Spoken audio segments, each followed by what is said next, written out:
I think we made the right call.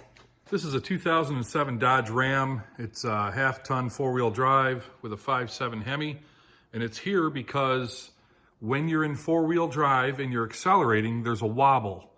It's not so much a vibration, it's more of just a wobble. You feel it in the steering wheel the most. And when you let off the accelerator, the wobble goes away.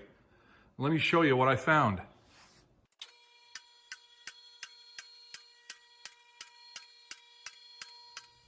We got the truck up in the air. We want to do a visual inspection. We'll look at this passenger side axle shaft. It looks like it's been changed to me. It doesn't look that old. There's no rust on the clamps. I mean, the boot's in good shape. It's dry. That's a huge factor.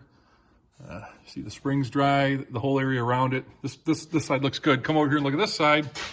What do we see? Well, we see shadows. Look at all the grease on that spring. There's no grease on the outside of the spring. There's no grease anywhere else except right here, which happens to be the closest spot to this boot on this axle shaft. And then you can see that this shaft hasn't been changed. This is old. So we can see it moves a little bit. You can hear it. That's acceptable. That's normal. And then we turn it a little bit. Okay, there we go. See it? And then we turn it a little bit. Ooh, right there, it gets tight. And it will not move. So that little bit of play that you heard, that's normal. It's supposed to do that. And when it gets right here, it's tight. What has happened is somewhere in this boot, there's a hole. I don't see it. I would suspect it's around here somewhere.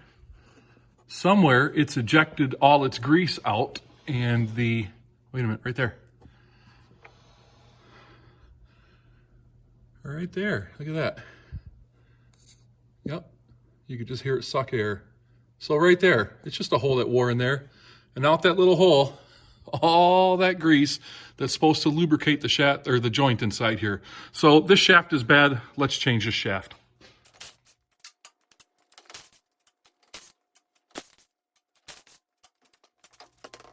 Okay, so we want to remove the cotter pin from the outer tie rod end so we can pop this outer tie rod end loose.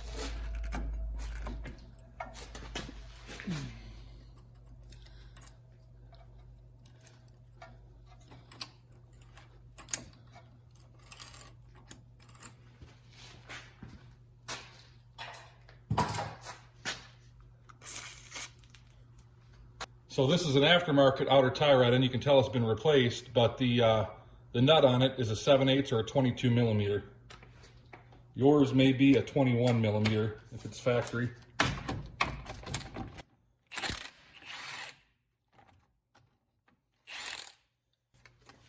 Okay, now you want to take a hammer and you want to hit the steering knuckle right here where the tie rod stem goes in, and that should just cause it to flex enough to break the taper loose so that tie rod will come out of there.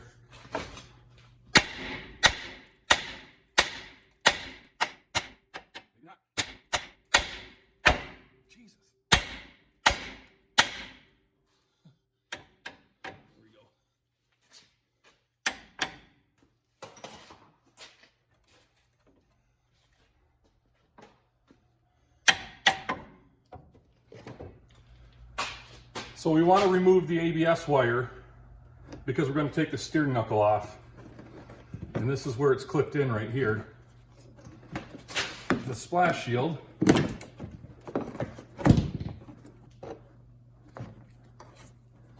Sometimes these are a little cruddy. Push on that tab right there. It should slide out.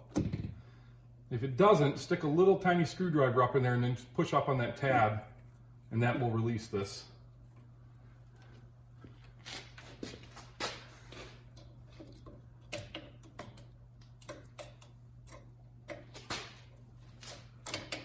And it's just held in with a push pin to the underside of that control arm.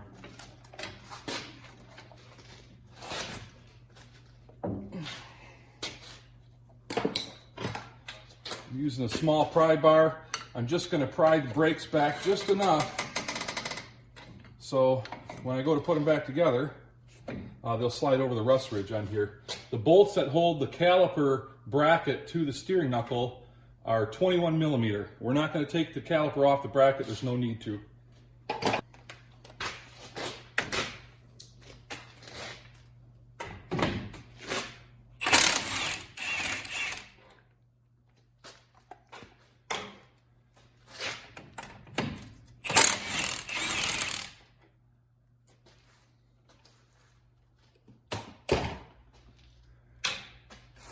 Okay, we're going to hang the caliper up out of the way, but first, get it off of here.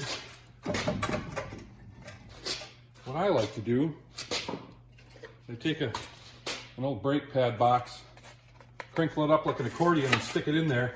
It prevents the brake pads from falling out of place, just makes it a little bit easier.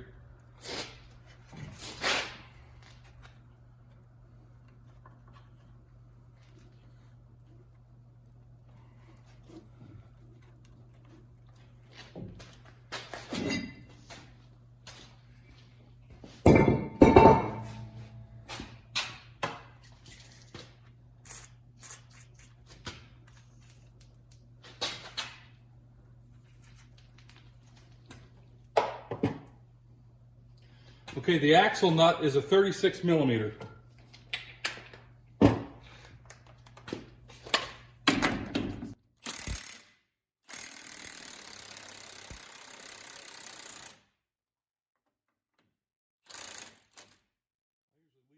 The end, and then we'll tap on that a little bit to get that axle broke loose. It's moving.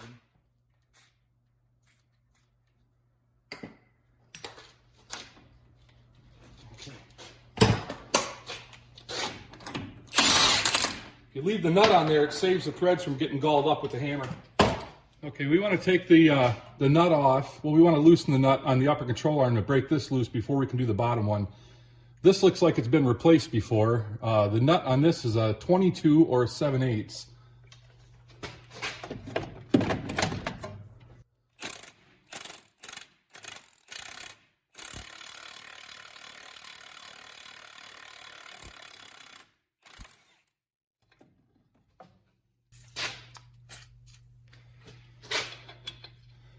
We want to put the nut back on a couple threads just to catch it.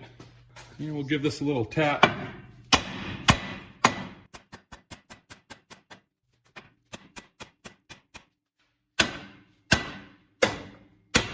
That's why we leave the nut on there, just to catch that from falling out, kicking out.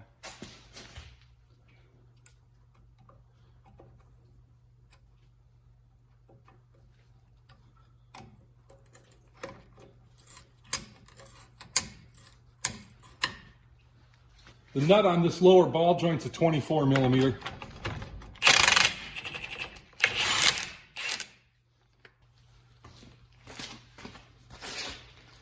And we want to hit it right here to try to break that taper.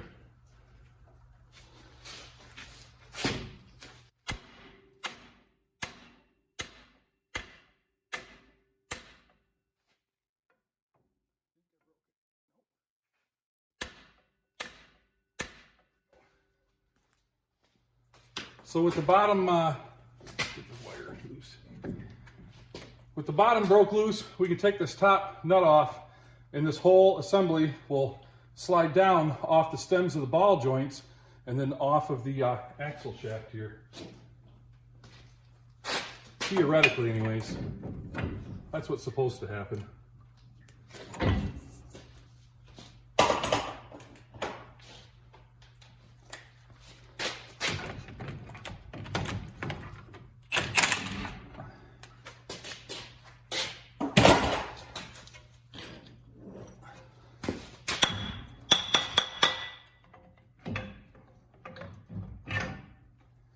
There we go.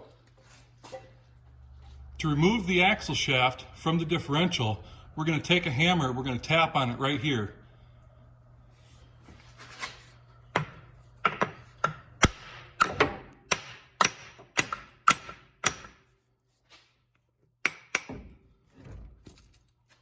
Now sometimes when you do that, this stub shaft will come out, and that's okay.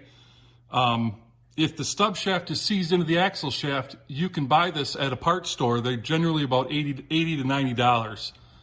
If you can get it out, you can reuse it. In our case, I knew we weren't going to need it because I wiggled the shaft before I started the job, and I could see that the shaft wiggled on the stub shaft.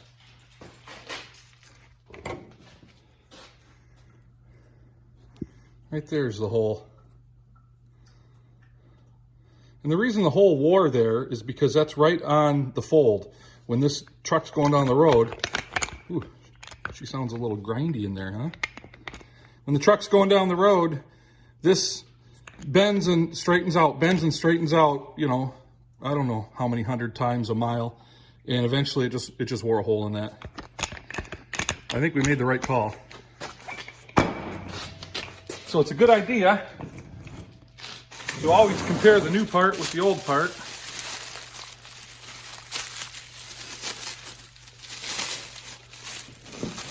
Isn't it, Penny?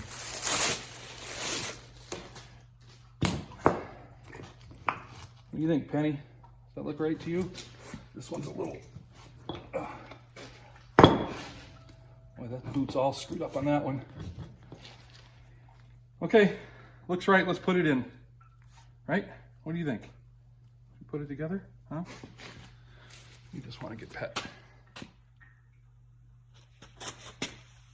We're going to do ourselves a favor on this, and we're just going to take a little bit of grease on a brush and apply some grease to the splines. So if we ever have to take this apart in the future, hopefully it'll come apart without pulling the stub shaft out.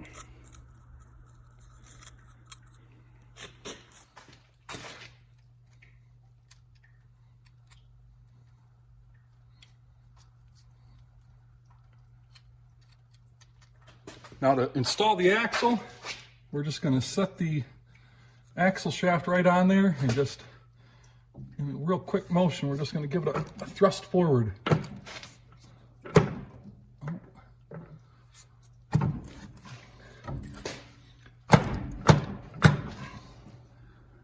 See if we're on there all the way.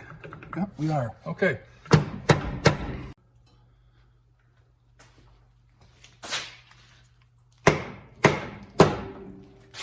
So if you live where I live and everything's all rusted to crap, it's a good idea to take a drill with a wire brush on it and clean the threads up on this. Because what can happen is when you're putting it back together and you go to tighten this nut down, this whole shaft could start spinning and it can make it kind of difficult to tighten the nut up. So.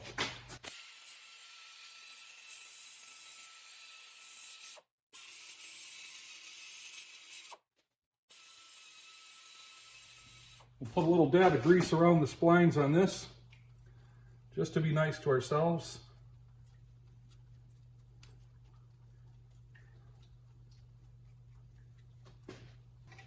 Okay, we got to line up the lower ball joint and the axle shaft.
You got to kind of monkey with that a little bit, get the right angle.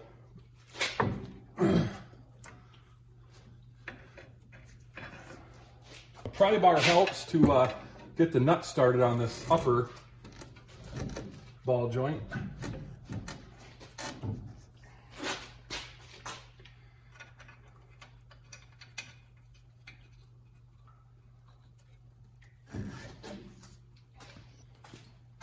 And now we just tighten everything to factory specs. Yeah, the gun was the wrong way.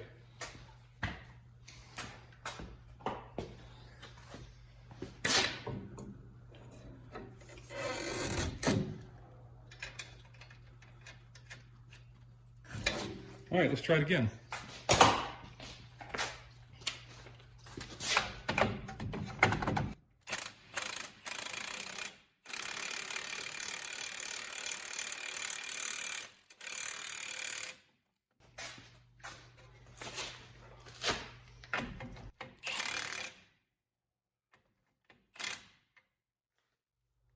We're going to install our cotter pins.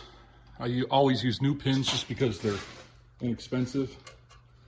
When you install a cotter pin, a lot of people want to just pull that cotter key as far as they can that way and then wrap it around, which is probably fine in the southern states. But if you do that here, you'll never get that thing out again and you'll end up having to drill it out. So what I like to do is, instead of pulling it tight like that, I leave some play in it, give it some wiggle room. And as long as that thing can wiggle, it tends to not get seized. So you want it loose like that so it can move around. It's still going to do its job and keep that nut from ever backing off, but this way, I find by leaving them loose like this right here, I'll be able to get that out in a couple of years if I had to take that apart again. Okay, the book says 185 foot-pounds on this. I'm going to run it in close with the gun because it's got, it's peened, so it'll go on a little bit harder to lock it on, and then we'll torque it down.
Okay, we're going to tighten these to factory specs.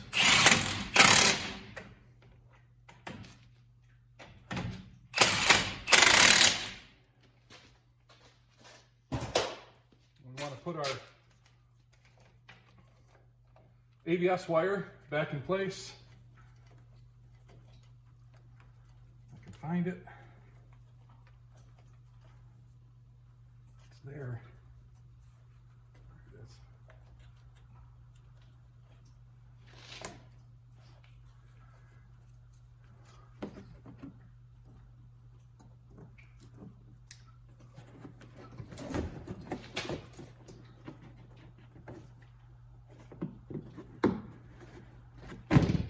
Don't forget our hook.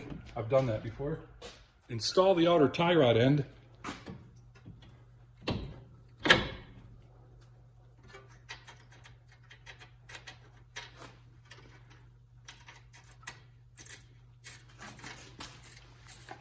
We want to tighten that to factory specs and install the cotter pin.